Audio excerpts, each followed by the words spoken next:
Invictus by William Ernest Henley. Out of the night that covers me, black as the pit from pole to pole, I thank whatever gods may be for my unconquerable soul. In the fell clutch of circumstance, I have not winced nor cried aloud. Under the bludgeonings of chance, my head is bloody, but unbowed. Beyond this place of wrath and tears looms but the horror of the shade, and yet the menace of the years finds and shall find me unafraid.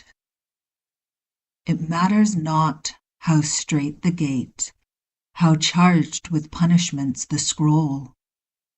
I am the master of my fate. I am the captain of my soul. Love's Philosophy by Percy Shelley. The fountains mingle with the river, and the rivers with the ocean. The winds of heaven mix forever with a sweet emotion. Nothing in the world is single.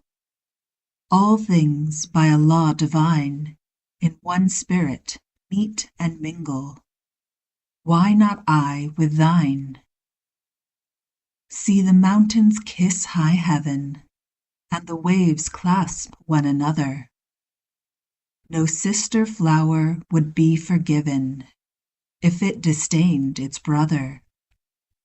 And the sunlight clasps the earth, and the moonbeams kiss the sea. What is all this sweet work worth, if thou kiss not me? Poetry by Marianne. I too dislike it. There are things that are important beyond all this fiddle.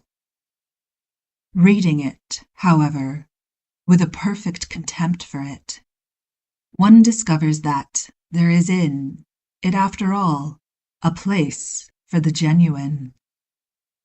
Hands that can grasp, eyes that can dilate, hair that can rise if it must. These things are important, not because a high-sounding interpretation can be put upon them, but because they are useful.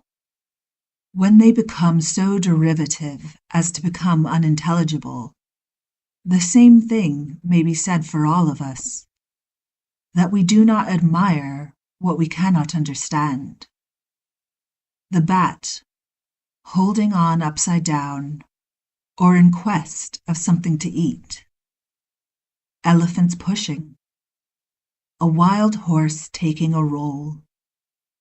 A tireless wolf under a tree. The immovable critic twinkling his skin like a horse that feels a flea. The baseball fan, the statistician. Case after case could be cited, did one wish it. Nor is it valid to discriminate against business documents and scroll books. All these phenomena are important. One must make a distinction, however, when dragged into prominence by half-poets. The result is not poetry, nor till the autocrats among us can be literalists of the imagination, above insolence and triviality, and can present, for inspection, imaginary gardens with real toads in them, shall we have it. In the meantime, if you demand on the one hand, in the defiance of their opinion, the raw material of poetry in all its rawness, and that which is on the other hand genuine, then you are interested in poetry. On Pain by Kahlil Gibran. And a woman spoke, saying, "Tell us of pain." And he said, Your pain is the breaking of the shell that encloses your understanding. Even as the stone of the fruit must break, that its heart may stand in the sun, so must you know pain. And could you keep in your heart in wonder at the daily miracles of your life, your pain would not seem less wondrous than your joy. And you would accept the seasons of your heart, even as you have always accepted the seasons that pass over your fields. And you would watch with serenity through the winters of your grief. Much of your pain is self-chosen.